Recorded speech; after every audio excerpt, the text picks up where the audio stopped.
kalau ini ada cerita yang lama. Saya pertama kali nyanyi rekaman saya dibayarnya 15.000, 25.000 di Pasar Baru. Itu tahun 84. Gitu. Jadi seneng kalau misalkan saya dihargai sampai saat ini sebagai bintang penyanyi atau seniman musik. Ya, ini adalah bentuk penghargaan saya untuk bisa tidak saja menjaga eksis saja, enggak loh, karya yang diberikan.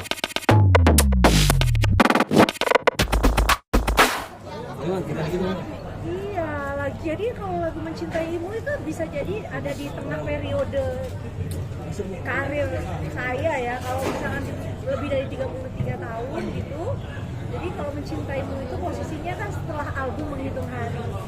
Jadi sudah lebih banyak pengalaman, sudah lebih banyak jam terbang. Lalu penyanyi dimanapun pasti akan jauh lebih confidence kalau dia punya lagu sendiri gitu ya. Kalau dulu nyanyi dimanapun sampai maunya tuh nyanyi jadi penyanyi pertama karena takut lagu jagoannya dinyanyikan oleh penyanyi lain. Nah, jadi saya jadi jauh lebih percaya diri ketika tanggung jawab dan moralnya seorang penyanyi itu adalah bukan saja melalui konser tapi juga dengan lagu-lagu yang bisa dia bawakan, dia explore seluas-luasnya. Tanggung jawab penyanyi juga harus bisa mengindahkan sebuah lagu dengan ibaratnya ya memang nggak ada caranya untuk nyanyi lebih komersil, tapi pasti dia punya teknik nyanyi sehingga lagu itu bisa disinglong sama pendengarnya, sama fansnya gitu. Jadi perjalanan karir yang begitu panjang ini udah memberikan itulah cinta tanpa batas lah, makanya lagu Mencintaimu ini sebagai bentuk ucapan terima kasih saya kepada semua pendengar musik dimanapun.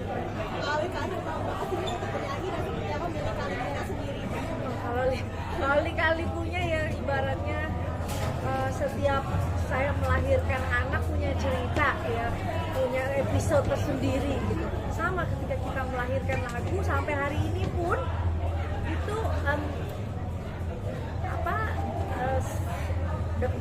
deg-degannya, semangatnya itu sama kayak saya penyanyi baru seperti dulu. Karena ketika kita promosi kan sama yang ditanya dari awal lagi, bercerita lagi dari awal. Nah itu story-nya, itu magnetnya jadi penyanyi karena akan ditanya dari ulang proses dan lain-lainnya. Jadi itu yang bikin kita jadi mungkin lebih menghargai sebuah proses, sebuah perjalanan panjang itu pasti harus melalui sebuah etos kerja yang baik, lalu tidak menjadi orang yang lebih hebat dari orang lain, karena pasti kita akan memulai semuanya dari bawah lagi. Untuk berpromosi kita datang ke radio, ke TV, kita berpromosi kembali.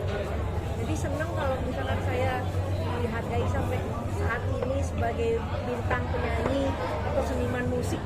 Ya, ini adalah bentuk penghargaan saya untuk bisa tidak saja menjaga eksis saja, enggak loh, karya yang diberikan. Mi, sempat ada kesulitan nggak sih Mi saat proses meremake dan sampai proses pembuatan video klip? Ya kalau pembuatan video klip terus musik, Raya Musik kali ini kan saya udah diizinin sama suami saya mau ingin bikin rekaman gitu. Nah apalagi di tengah kegiatan saya yang lain gitu ya. Kenapa tadi saya bilang domestik harus selesai dulu, karena itulah semua ridhonya itu kan dari rumah kan gitu loh kan, nggak mungkin kita berkarya tapi terus tiba-tiba kita rungsing mikirin anak yang belum masih ada keluhan ini itu gitu. Jadi saya pasti izin dulu ke anak-anak karena pasti ada waktu yang keambil, izin ke suami karena pasti ada nama yang harus dijaga dengan sebaik-baiknya lewat karya saya gitu. Jadi prosesnya ketika Raya Musik di sini bisa kerjasama dengan Erwin Gutawa untuk pembuatan musiknya, terus dengan Mas Rizal Mantovani untuk membuat video klipnya. Saya ini kerjasama sama orang-orang lama, jadi nggak terlalu sulit sih untuk brainstorming atau workshop gitu, nggak kesulitan. Dan karena mungkin saya udah percaya, trust, jadi mereka juga all out kali ya. Terus saya juga bengong ketika dengerin musiknya bisa semegah itu, dan dengerin kita lihat tadi bersama-sama video klipnya begitu indah dengan cerita bahwa ketika kita penuh dengan cinta segala sesuatunya itu bisa berhenti gitu untuk menyaksikan orang yang sedang penuh dengan cinta. nih punya ide untuk remake lagu Cinta Ibu ini dari sejak kapan sih, terus kan membuat video ini sejak kapan sih mulai ada ide, terus lagu-lagu kan ini banyak tuh yang Iya, kenapa ini cuma pilih? 3 dong, terus ada tambahan lagi gak sih nanti kalau ini udah booming nih?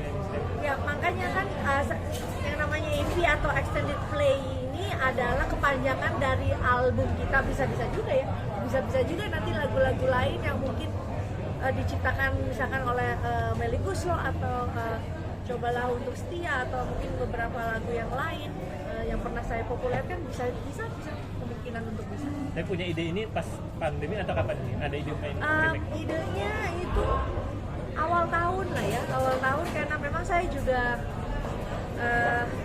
pasti kan izin, karena kan sekarang kan setengah kaki juga udah urusin rakyat dan lain-lain gitu, jadi ya harus izin semuanya. Ini salah satu untuk Melnya juga sih, apalagi dalam konsep video klip ya, masih muda.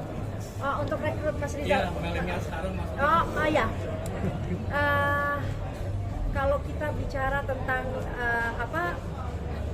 digital musik, pasti kan dulu ada electronic dance musik apa segala macam. Saya udah pernah coba tuh ya di lagu sebelumnya sama Sandi Sandoro.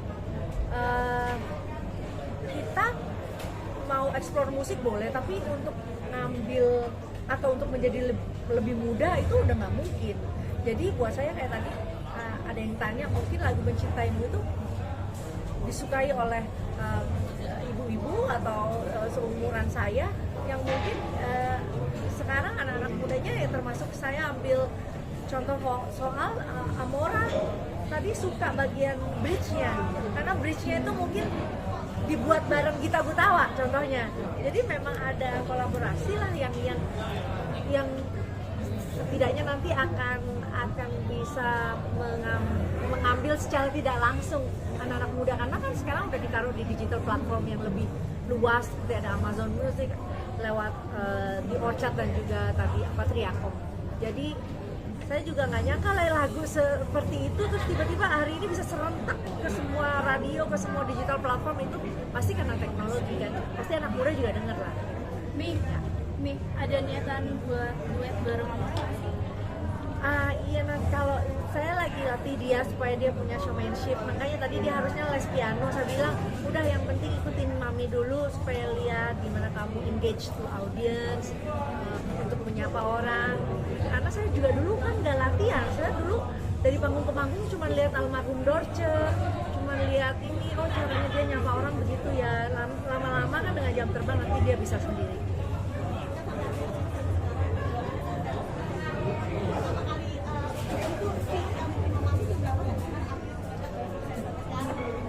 Ya kalau ini ada cerita yang lama. Saya pertama kali nyanyi rekaman saya dibayarnya 15.000, 25.000 di Pasar Baru.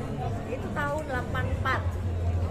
Gitu. Terus nyanyi juga ya dulu kan bertahap, 2 juta, 6 juta gitu kan, memang semua rate. Jadi dulu itu kalau ada yang booming lagunya, terus dia bisa suka-suka aja naikin tanpa ada atas siapa yang lebih tinggi, cuman dia udah mematok harga gitu rata-rata. Ya lumayan. Iya, berkarya ya harus supaya nggak pikun. Aku sih gitu aja. Gitu kan, kalau misalkan ditantang kita bikin konser sama Pak Erwin Gutawa, ditantang dengan aransemen baru, kan kita jadi ada pressure, ada tekanan, ada endurance yang harus bisa, harus inget. Nah itu kan jadi latihan supaya nggak pikun, karena saya udah lumayan banyak. Oke sayang, terima kasih. Nih, dukungan Aura gimana nih? Cara Mimi untuk membatasi pergaulan Aura tuh gimana? Iya. Satu pertanyaan Ya kadang batasan anak-anak kita ini nggak bisa semata-mata kita putus cut untuk karena sekarang faedahnya parental lock itu juga hampir tidak ada. Saya lebih percaya kita secara lisan sampaikan ke anak mana hal-hal penting buat kalian, hal-hal yang kamu harus jaga secara privacy, hal-hal yang berguna untuk kalian. Itu yang lebih saya terapkan, karena sekarang akses luar biasa. Saya nggak mau kaget anak-anak saya udah tahu batasan sebatas apa, tapi kita coba untuk anak-anak sekarang kan maunya kesetaraan. Jadi ketika kita mau mendengarkan mereka dan berdiskusi, saya rasa itu akan jauh lebih membuat mereka jadi lebih nggak segan untuk mengungkapkan rahasia atau apa. Mereka mau jadi kita jadi teman mereka. Biasanya sharing apa sih Mi Amora sama Mami? Ya, banyak mbak, anak SD sekarang juga udah punya crush. Ya kan kayak gitu-gitu. Dulu kan crush tuh apa sih Mor gitu loh. Oh, zaman sekarang tuh sebutannya kalau ada yang naksir-naksir tuh kayak gitu. Jadi kita coba Amora fokus ya gitu. Dedinya minta Amora fokus belajar. Jadi buat sekarang Terima belum ada kasih. yang kemarin gimana Mi? Iya. Nah, udah rambutnya udah bisa dikuncir 2 lah gitu. Lucu Terima anaknya. kasih ya rekan-rekan media waktunya. Teman-teman makasih banyak ya. Terima kasih. Itu speaker yang aku bawain itu bisa di charger, chargernya ada. Terus itu bisa awet. Bukan abal-abal. Kasih.